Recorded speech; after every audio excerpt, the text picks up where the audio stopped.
आगे बढ़ते हैं। आपको बताएं कि सुप्रीम कोर्ट ने वजारत दिफा और IP की फैजाबाद धरना केस नजरसानी की दरख्वास्तें वापस लेने की बुनियाद पर खारिज कर दी। आज की समाअत का हुक्मनामा भी जारी कर दिया गया। अदालत ने कहा, हुकूमत ने सुप्रीम कोर्ट के फैसले को संजीदा नहीं लिया।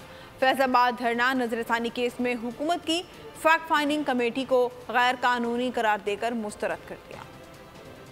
सुप्रीम कोर्ट में फैजाबाद धरना नजरसानी केस की अहम समाअत। हम जानना चाहते हैं धरने का असल मास्टरमाइंड कौन था। चीफ जस्टिस के अहम रिमार्क्स। सुप्रीम कोर्ट ने वजारत दिफा और IB की फैजाबाद धरना केस नजरसानी की दरखास्तें वापस लेने की बुनियाद पर खारिज कर दी। अदालत ने हुक्म को मामले की तहकीक के लिए नया इंक्वायरी कमीशन तश्कील देने की हिदायत कर दी। दौरान समाअत अटॉर्नी जनरल ने कहा कि वजारत दिफा की नजरसानी दरखास्त वापस लेना चाहते हैं। चीफ जस्टिस ने कहा, फैसले के खिलाफ पहले 9 नजरसानी दरखास्तें आई, फिर सबने अचानक दरखास्तें वापस ले ली। क्या नजरसानी दायर करके वापस लेना कोई मजाक है? चीफ जस्टिस ने कहा, चेयरमैन पैमरा सलीम बेग साहब बताएं, किसने कहा दरखास्त दायर करने का? आप हमें नहीं बताते तो फिर आप भी इंक्वायरी कमीशन में जाएंगे। जस्टिस अथर मिनल्ला ने कहा, ओहदे से फारिग होकर सब कहते हैं मजबूर थे। चीफ जस्टिस ने कहा, आप हिम्मत पकड़ें, बता दें नजरसानी में जाने का किसने कहा था? पैमरा में मंजूरी हुई तो वो कहाँ है? चेयरमैन पैमरा सलीम बेग ने कहा, मंजूरी तहरीरी नहीं जुबानी थी। चीफ जस्टिस ने कहा, जुबानी फैसला कैसे हो सकता है? चेयरमैन पैमरा सलीम बेग ने कहा, हमसे गलती हुई जो नजरसानी दरखास्त दायर की। चीफ जस्टिस ने रिमार्क्स दिए, आज हम आपको कानून पढ़ाएंगे।